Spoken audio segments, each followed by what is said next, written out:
फक्त मुंबईचा नव्हे तर महाराष्ट्राचा मानबिंदू आहे. इथल्या क्रीडांगणावरच्या असणाऱ्या समस्या आणि क्रीडांगणांच्या बाहेर, मग तो कट्टा असेल किंवा चालण्याचा हा जो मार्ग असेल, ह्याच्याबद्दल प्रामुख्यानं लोकांच्या काही सूचना आहेत. क्रीडांगणाबद्दल तक्रारी आहे, पण बाकीच्या गोष्टींबद्दल सूचना आहेत.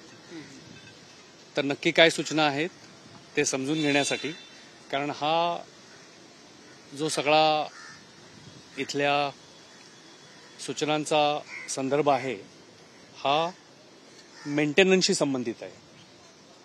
त्यामुळं लोकांना काय सोयीस्कर आहे, कुठल्या गोष्टीच्या मध्ये सुधारणा आवश्यक आहेत, मग तो चालण्याचे रस्ते असतील किंवा कचरा टाकण्याचे असतील किंवा बसण्याच्यासाठी जे काय आपण बेंचेस लावले त्या संदर्भात असतील, तर म्हणून लोकांशी संवाद साधावा म्हणून आम्ही या ठिकाणी सगळे आलेलो आहोत. लोकप्रतिनिधी आहेत, त्यानंतर इथले सर्व कार्यकर्ते आहेत, माझे वॉर्डचे सगळे अधिकारी आहेत.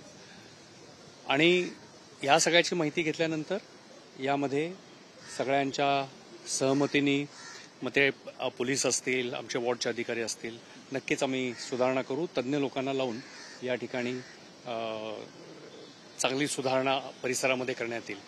आता क्रीडांगणाचा जो भाग आहे त्याच्याबद्दल बोलायचं झालं तर आपण IITला नेमलेलं आहे. इथं जे धुळीचे किंवा हे प्रश्न आहेत हे थोडे निर्माण झालेले आहेत, पण ते मुख्यतः तज्ज्ञ लोकांच्याच मदतीनं ते आम्ही दूर करण्याचा प्रयत्न करू, सोडवण्याचा प्रयत्न करू.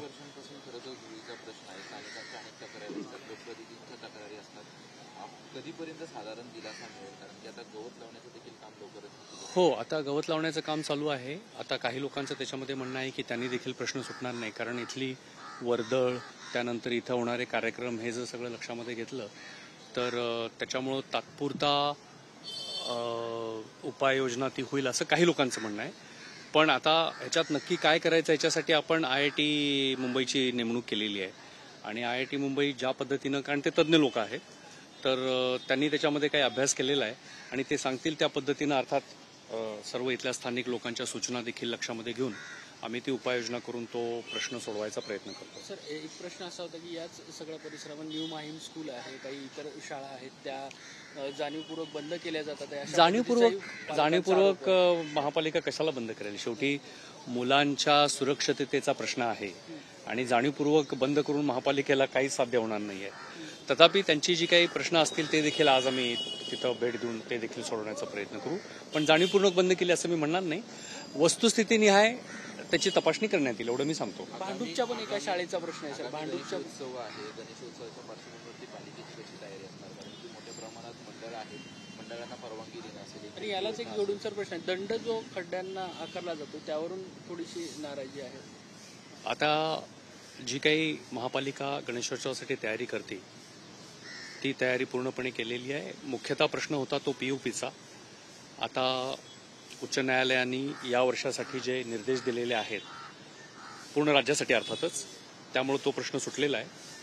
सर्व 6 फुटाच्या पेक्षा कमी, 6 फूट आणि त्याच्यापेक्षा कमीच्या सगळ्या ज्या काही श्रीच्या मूर्ती असतील ह्या आपल्याला कृत्रिम तलावामध्येच त्याचं विसर्जन करायचं.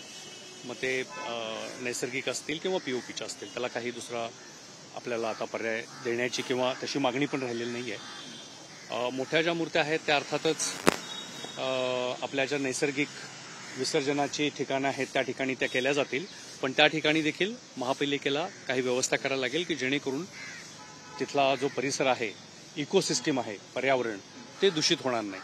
तर त्या दृष्टीने पूर्ण तयारी चालू आहे. महापालिका नेहमीप्रमाणे शाडोची माती उपलब्ध करून देते.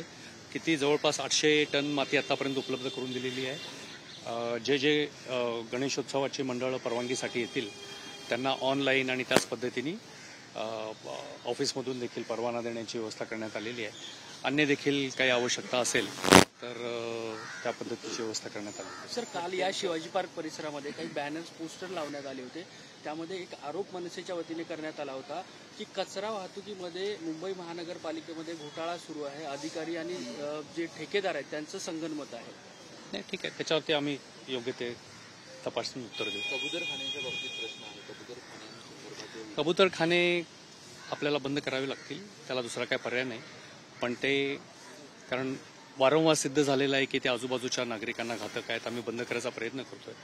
पण एक गोष्ट या ठिकाणी आहे की अशा ज्या गोष्टी आहेत या केवळ नियम करून किंवा त्याची कठोर अंमलबजावणी करून हे प्रश्न सुटणार नाहीत.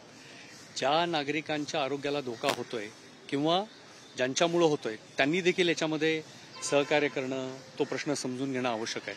केवळ 2 दिवस बंद केलं तर आमची काही संपूर्ण यंत्रणा ही त्याच्यामध्ये आपण सातत्यानं लावू शकत नाही. कारण हा शेवटी आपल्या नागरी जबाबदारींचा आणि जाणीवांचा देखील भाग आहे.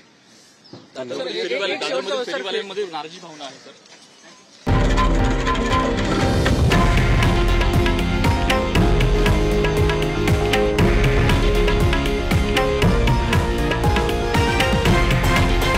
हे आहे देशातील नंबर 1 न्यूज नेटवर्क आणि आपण पाहत आहात TV9 मराठी, एकमेव.